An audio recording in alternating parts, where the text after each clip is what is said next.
The 2018 NFL Scouting Combine is underway here in Indianapolis, Indiana.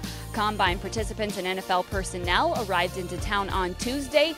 GMs and coaches spoke with the media today, and on-field workouts begin Friday. Coming up, we'll give you all the details and the breakdowns of the day in Indy on Road to the Draft.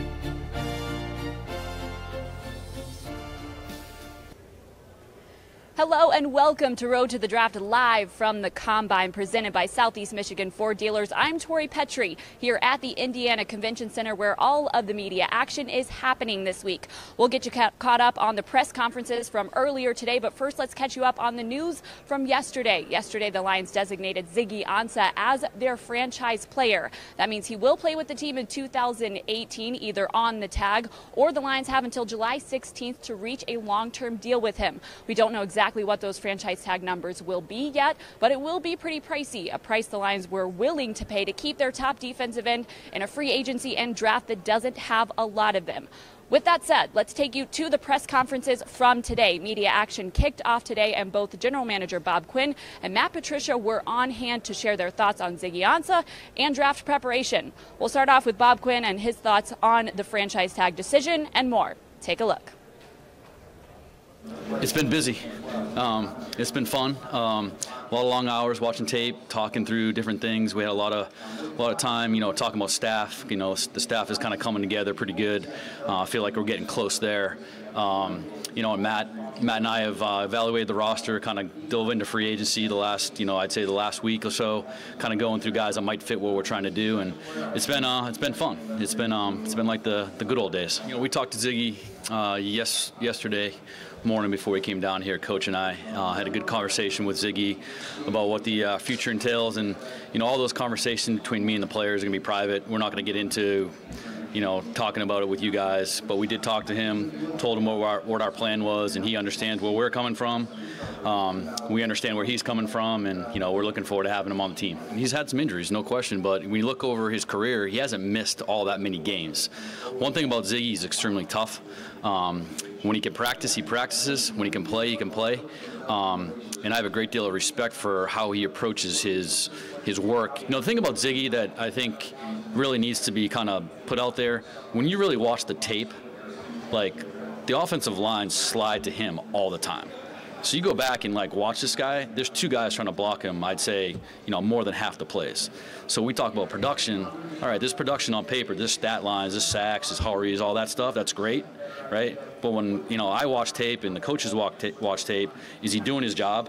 Okay, is he occupying two blockers in Anthony Zettle's making a play, or Kerry Hyder, or Ashawn, or whoever? So I think that's part of the stuff that when you really dive into and watch it, I thought he had a productive year. There's about, I'd say, 4 or 5 lead or elite running backs in the league right now. You can probably name them on one hand. So does Amir fit in that? He didn't last year, okay? But listen, he's a guy that we like. He's a smart guy. He's a versatile guy. He can catch it out of the backfield. He can run the ball. So, he has to have a good offseason, come back and improve himself to a new coaching staff. One underrated aspect of this running back class, as I go through it, is pass protection. It's something that, a lot of these guys are skilled at with the passing games in college, which is really, the key to most offensives. They have more experience in pass protection, so it's a little bit easier to get the evaluation done. You're not searching for those snaps quite as much as you might have been 5 or 7 years ago. So to kind of add that into the evaluation process, it's a little easier when you put on 3 or 4 games. You can tell if a guy can pass protect, which is crucial in this league. Jared had a good rookie year. We threw him right into the mix from the start. I mean, middle linebacker, playing every snap for the first however many weeks, making the calls on defense. So, and then we kind of slowed it back there mid-season a little bit to kind of let him just go play. And then towards the end of the season, he really stepped it up and played great down the stretch. So, JD's a player that obviously we liked well enough to take in the first round and to start from day one. So we have a great deal of faith in his future. Kenny had a solid rookie year, kind of missed some time in the middle of the season with the hamstring, kind of worked back. We have a tremendous amount of I think Kenny has a tremendous amount of upside.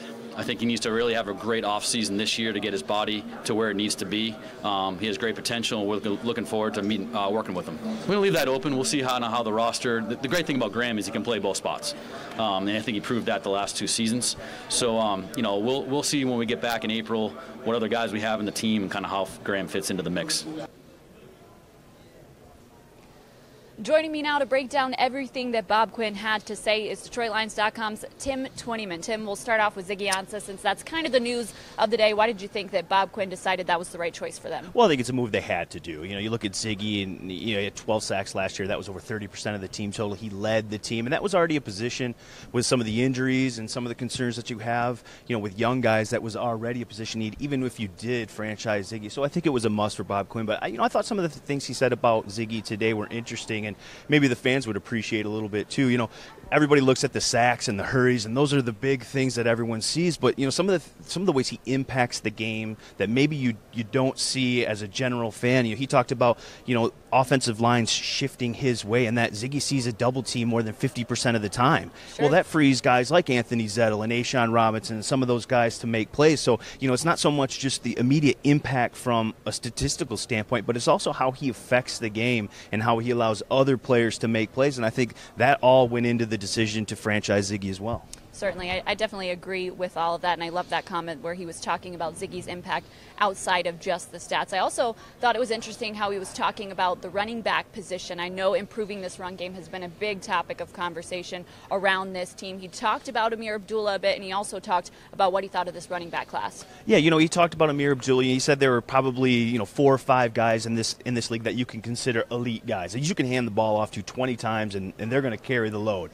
Look, he admitted Amir Abdullah was not one of those guys last year, but he also said, look, Amir brings a skill set to the table where he's a 3-down guy, where he thinks he can run the ball on first and second down. He can obviously catch the ball out of the backfield. That there's a position there for him. He's an asset, but he also said that this running back class is really, really deep, and we know there's going to be a lot of good runners that they're going to evaluate here. The bench press being part of it behind us here. And that's what they're here for. They're going to evaluate these guys, and who knows, maybe they fall in love with one of them. Bob Quinn said after the season that he is going to add to that running back room. Mm-hmm. It's maybe free agency, it may be the draft, it may be both. There are going to be some changes in that room. And so, I think this week we're going to start to maybe get the imprints of that down here. He also mentioned that he thought this running back class, you can really tell that something that stands out about all of them is their pass blocking. He pointed that out as well. So crucial, because that really determines if a guy gets on the field early in their rookie year. If you cannot trust a running back in pass protection, he will not play. That's the franchise guy. Number 9 is the guy that he's protecting on a blitz. And if he can't sit in there and pick up that linebacker or safety or corner, he's not going to play. Sure. And so, I think to his point, he said the college game is such a passing game now that those running backs are coming in more developed than we saw in years past because they've had those passing concepts. They're familiar with blocking schemes. And, he made the point that you don't have to spend as much time kind of searching through the film for those kind of traits, that those guys show them right away. And that's a good thing about how the college game is maybe changed a little bit to more like the NFL, like a passing league. Yeah, Bob Quinn got into breaking down a couple of the guys on the Lions roster right now, a couple of the rookies in particular.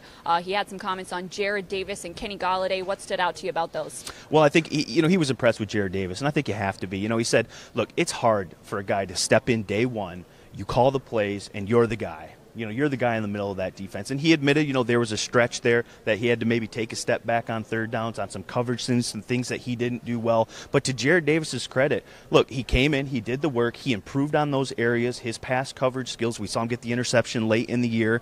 And I think this is a guy that Bob Quinn and Matt Patricia think, is a guy that they can build around moving on. Look, Jared led all rookies and first-year players with 96 tackles. He was productive. Does he have some areas to improve? Sure. Every rookie does. Yeah. But, I think there's a good foundation there, a good base, and I think from what I took from his comments today is Bob Quinn feels pretty good about what he's got in Jared Davis. Certainly. And then Kenny Golladay was one he said as well. He said he felt like Kenny Golladay needs to have a pretty big offseason coming into his second year here. So we'll see how that goes for Kenny Golladay. Last topic we will touch on as far as Bob Quinn goes is what he said about the offensive line and what he might do with Graham Glasgow. Now, we know Graham Glasgow played center in college. He's played some for the Lions at that position, but also at guard.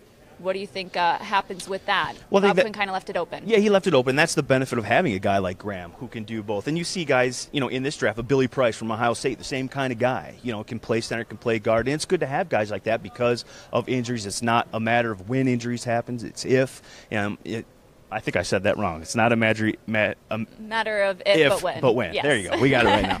But and so you got to have guys that are versatile like that. My personal opinion, I think Graham is a better player at center than he is at guard.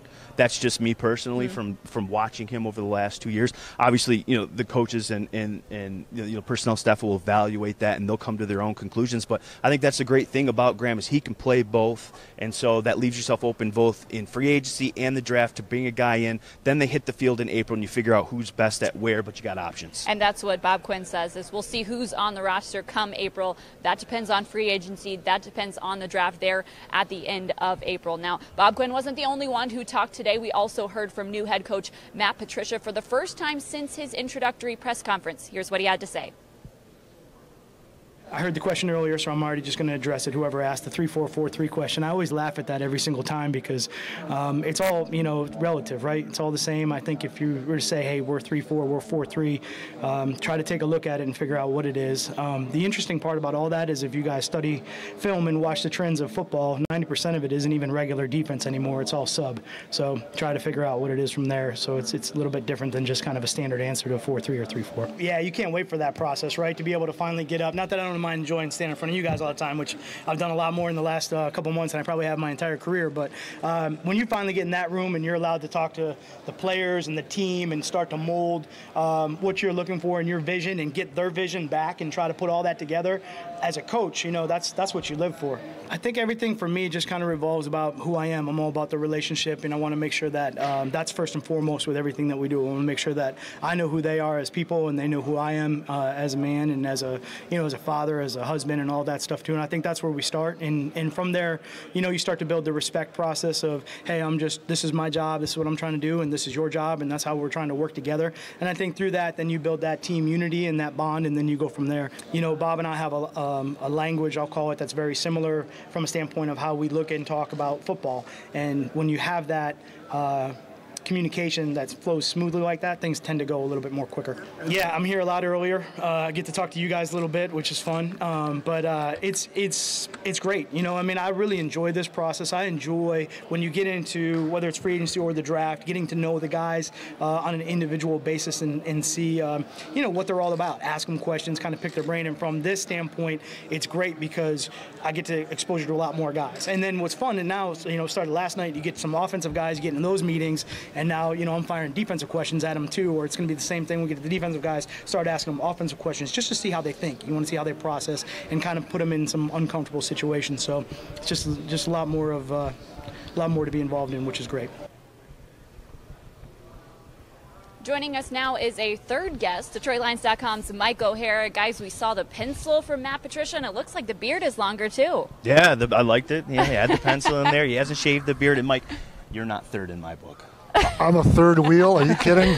Of course not. All right, guys. What did you think stood out the most from Matt Patricia's talk at the podium with reporters today? Well, first of all, this dig at whoever said, are they going to run a 3-4 or 4-3? Whoever said that must be an idiot. That would be me. But also he made a good point about, and I think this is modern day football, that there's so many substitution packages, sub-packages they call them, that you can open up in the nickel, you can open up in the dime. You just react to what the offense is putting on the field for you to confront. So it's a good point by him. I still think that they will be a base 3-4 defense, but we'll see how it pans out. Yeah, we'll certainly see more as these players hit the field. Matt Patricia talked a little bit about how he's really looking forward to getting to that moment where he actually gets some FaceTime with his players. Obviously, he's just barely into his job here, but I understand you guys got to talk a little bit more with Patricia after he left the podium. Tim, what'd you take away from that? Yeah, well, to your point about getting on the field, just remember, too, because the Lions have a new coaching staff with Matt Patricia on board, they get to start their offseason program 2 weeks earlier. So I think April 9 is the date on that. So just some things for you guys to remember remember out there too that things get kicking in Allen Park 2 weeks earlier. But sure. in terms of that extra session, Mike and I and some of the beat guys had with Matt, after his podium session, I think one of the things I took from that is, Mike talked about him being multiple and kind of continuing that theme that he's always, had since his introductory press conference. But I think he went into a little bit more detail in some kind of philosophies of his in terms of wanting to build his team from the ball out. So obviously you look at the defensive tackle position and linebackers and safety. He said that's really important positions in his defense. And, when he stepped into the defensive side of the football in New England, look, he was a linebackers coach. So he stepped into that room with guys like Teddy Bruschi and Junior Seau and, Vrabel and some of those guys that you built that defense around in New England. So I think he took some concepts from that too. And he said that that's a very important position where he thinks he has to kind of build around that linebacker position. So we talked about Jared Davis earlier. Expect that to be a position that he looks at pretty intensely. And also the safeties too. I would agree with that. And it makes me wonder about the future of Haloti Ngata. We brought that up with Bob Quinn. Didn't really get an answer on that. Look, I think strength up the middle is a pretty important concept in a lot of team sports. You talk about it in baseball. You talk about it in basketball. Not so sure about hockey, but in football, absolutely, you can't let people just run through you. You've got to be able to make them change direction. I think that's an important part of any defense, and I'm not surprised that Matt Patricia said that. Well, this is our second interaction with Matt Patricia now as far as the media goes. What are your takeaways from who he is as a coach and just your interactions with him so far? I think he's going to be passionate. I think players are really going to like him. He talked about, building a new culture here and how he wants that to be based off kind of, his mentality on and off the field. And he wants to get into some of that with his players. And so, I can see him. We obviously know he's a really smart guy. We know the background. We've written all the stories, the X's and O's in football. But I think the culture, kind of stuff that he wants to get into players, look, that's important. And if a player doesn't like the head coach, I think that it's different. And I think players are really going to like Matt Patricia. That's the kind of vibe that I get from him. Yeah, and you guys heard the soundbite from him where he talked about this is going to be about relationship. This is what I want to build here. He wants to get to know players and who they are, and he wants them to get to know who he is as a coach, as a father, as a husband. He listed all of those things. So it sounds like it's going to be a very personal one-on-one type of interaction that he wants to have with his players. Well, one thing about him is he makes eye contact and he speaks directly. And, I don't think you can underestimate in any leadership role the ability to communicate, to have an idea, to communicate it to the people who are working for you and under you. And in football, that includes your assistant coaches, too. You've got to be able to coach your coaches, too. And, this is a step up from defensive coordinator. But from what I've seen, look, every coach comes in with a resume and a speech. But from what I've seen, he makes eye contact, he has a message, and he delivers it. And he doesn't have any of those mannerisms that, look, players will pick you apart in 10 minutes. They really will. And they'll be mimicking your voice by Tuesday, okay? I don't see any of that in Matt Patricia that's going to hold him back. Well, during a football season, you spend more time with these guys and your coaches than you do your family, anybody else. Unfortunately, I spend more time with you guys, too. Unfortunately? You meant fortunately, right? No, I didn't stutter there. I'm disappointed. For a change. Hurt a little bit. That's all right. All right, guys, what can we expect from you on DetroitLions.com today and tomorrow as we get into Combine Week? Well, today was the breakdowns of, obviously, the interview, some of the stuff that we talked about here. Mike and I have, written on DetroitLions.com. But tomorrow it's about the players. Look, the running backs and offensive linemen we talked to, those guys are on the field Friday. And so this shifts from the coaches and GMs to the players, which I'm sure a lot of you guys are interested in. So yes. Not so fast, though, because one thing I talked to some of the coaches who've coached against Matt Patricia, what defense is he going to put on the field at Ford Field for the fans to look at, for the opponents to look at? I like it. I'm actually a little excited for that one, too. Yeah, exactly. Maybe I don't dislike you guys too much. We appreciate You can't dislike me too much. All right, guys. Well, thank you so much for your input. That does it for Road to the Draft live from the Combine, presented by Southeast Michigan. For dealers, remember, you can watch the Combine on NFL Network March 2nd through March 5th, so make sure you tune in to that. We have much more where this came from. We're actually hoping to join you guys live each day from the Combine around 1 o'clock, so mark your calendars. Hopefully, we will be able to keep this live show rolling for you as the Combine goes on. We'll see you tomorrow.